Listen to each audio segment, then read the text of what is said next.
is from, the building we're in was actually built, I think, in 1924, bless you.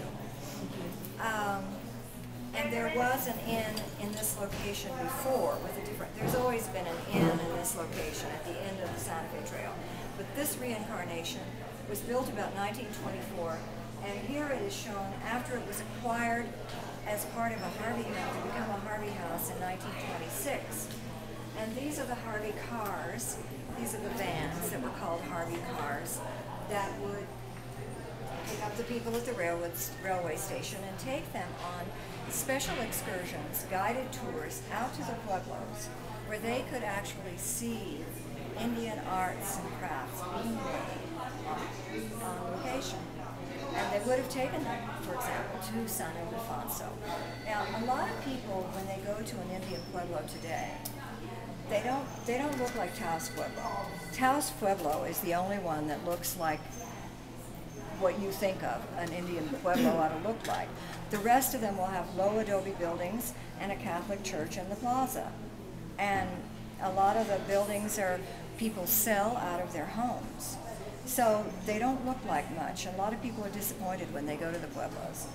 But these Harvey cars would have taken these affluent visitors from the eastern part of the United States who would have paid, and this is in the 30s and 40s, they would have paid $50 a head, which was a lot of money, to be taken out on an excursion, and a meal would have probably been included.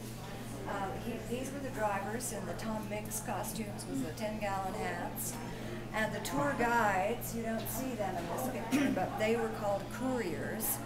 And they wore long skirts like an Indian velveteen Indian princess blouses with concha bells and squash blossom necklaces. And they had been specially trained by another literary person on our tour who many New Mexicans today have never heard of. And her name is Erna Ferguson, and she's on your list. Erna Ferguson had her own tour company, and the Pueblo peoples respected her because she respected them and their ways, and they knew that anyone that Erna Ferguson brought out would be good people, would be respectful of their ways, and would also probably leave a pretty good tip. So it was a happy marriage between, but Erna Ferguson tried to educate her tour guides about the correct history as well as the proper Pueblo etiquette.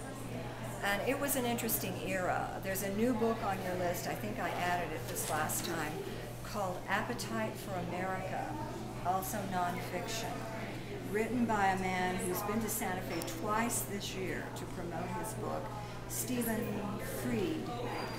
Spelled like fried potatoes, but it's Fried. And he has written about the whole Fred Harvey Santa Fe Railway empire and how it got started, and it's a very good read. I recommend it to you. For example, I found out when his book came out that that Fred Harvey, I knew he had very high standards for the quality ingredients of food that would be used in his restaurants, and for the way he recruited the Harvey girls and the way he trained them and supervised them, chaperoned them. They lived in dormitories, and he told their parents that if he would let their young daughters come out here and be Harvey girls, that he would see that they were treated like young ladies from good families. And so his high standards extended to the fact that he brought in the best chefs from many of the hotels and restaurants that he created. And one of the early chefs at La Fonda had cooked for Kaiser Wilhelm. You know, so I mean, he expected the best.